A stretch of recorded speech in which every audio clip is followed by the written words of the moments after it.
Downtown Happenings. I'm Carol McCarthy here at Essentia Health St. Mary's with the chaplains Lanny Sweeney and Tim Cook. And today we're talking about National Healthcare Decision Day, which happens April 16th in 2012. And first off, I wanted to talk about, we've got a couple forms in front of us. Tell us a little bit about, first off, Lanny, about the history of National Healthcare Decision Day. This is the 5th annual Healthcare Decision Day through the nation. Tim and I have been putting programs about healthcare directives for many years, but this is now the National Healthcare Decision Day, and people throughout communities, hospitals, are encouraging people to think about making a healthcare decision, making a healthcare directive, or even a post on this day. All right, and we'll ask you a little bit to get more in depth about the post and the healthcare directive. Tim, let's talk a little bit about, of course, this is a designated day to raise awareness, but can people fill out a healthcare directive or a post any time of the year? Any time of the year, actually any day is National Healthcare Directive Day, just like every day is Thanksgiving Day. But we do encourage people to take time to consider this. Most of us are going to come to some kind of an end-of-life situation, and it's, if we have any kind of views whatsoever, it's good to get those down on paper and into the knowledge of our loved ones. And so by designating a certain day, it gets the word out, and it gives everybody an opportunity to consider this and to think, well, what do I want? What would I do in those kinds of situations? And so that's why we encourage this. All right. And is this for any age, or is there a certain age group that needs to do this, I guess, in a more timely manner than another, or how does that work? Sure. Well, it's for anybody that's over the age of 18. Obviously, the older somebody gets, our elderly population has a definite concern about this, because statistically they're reaching the end of their lives more so than younger people, but none of us know. And so having a post on file, having a healthcare directive on file is the best tool that we have to ensure that somebody is going to have the end-of-life care treatment that they desire, and to, if they find themselves in those kinds of dire situations that all of us hope to avoid, but sometimes they happen anyway, then there's direction given so people can get the kind of end-of-life care that they desire. And Lanny, now we've thrown out a couple of terms here, healthcare directive and a post. And first of all, why don't you tell us what these forms are and how they differ? Let's start with the post form. The post form, Carol, is a form for those that are, for people who are chronically ill, people who are elderly, people that have such things as a cancer that is no longer treatable, people that very specifically do not want chest compressions, CPR, resuscitation. If an ambulance is called to their residence and they have the post form on the refrigerator right there with them, they see that the physician has signed this do not resuscitate form. If they arrest on the way to the hospital, the paramedics do not have to start CPR. Okay?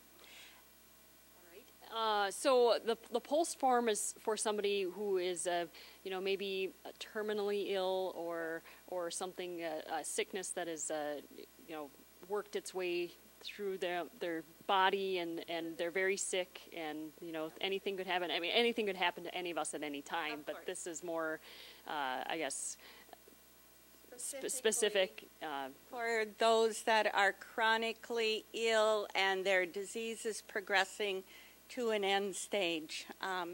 People that have chronic obstructive pulmonary disease, emphysema, that is a progressively terminal disease. They would perhaps like to say, I do not want to be intubated. I do not want compressions. Also, people with very bad heart disease. Another time they would say, if my heart stops, I do not want to be resuscitated. I'm ready to go to God. All right, Lanny Sweeney and Tim Cook are my guests today on Hometown Happenings on TV3. We're talking about National Healthcare Decision Day, which is April 16th, and there's also going to be a seminar coming up on that very day that we'll talk more about in the second half of Hometown Happenings. Also, we'll talk more about a healthcare directive when we return. Welcome back to Hometown Happenings. I'm Carol McCarthy here with Lanny Sweeney and Tim Cook, chaplains at Essentia Health at St. Mary's. We're talking about National Healthcare Decision Day, April 16th, and also we'll be talking about a seminar coming up where you can learn more about writing a POST or a healthcare directive. Tim, first, we heard from Lanny before the break about a POST form.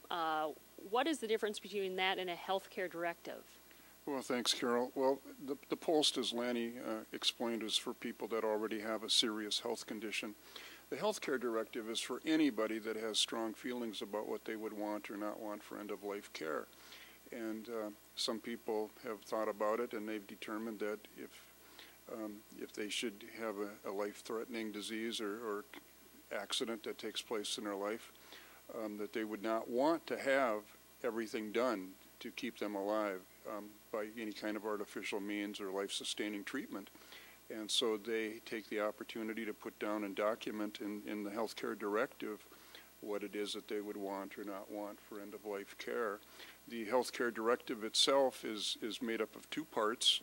The first part is called naming an agent, and that gives somebody the opportunity to name who they would want to make healthcare decisions for them in the event that they were unable to. And then the other part of the document is what used to be called the living will. And we've made this so simple now, it's not an intimidating document at all. It's basically a matter of filling in some blanks and checking some check blocks, and there's not a lot of writing, and so it's not very intimidating, and we want to make this as simple as we possibly can so that everybody that wants to can do this. Good. And, you know, we can talk a lot more about this, but there's also a good chance for people to come and hear more about this in an upcoming seminar. And Lanny, why don't you tell us a little bit about this? Clarissa Dumby, who is a nurse practitioner, certified nurse practitioner, specializes in geriatrics, and she's worked a lot with the POST form.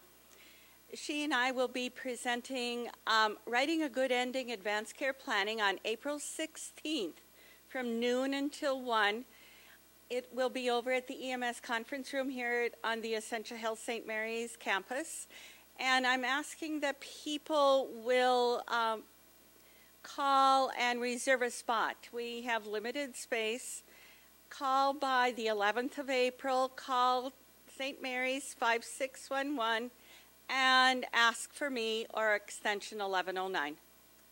Lanny and Tim, some very good information today as we look ahead to National Healthcare Decision Day, which is happening April 16th, something for people to consider and think about their end and their advanced care planning.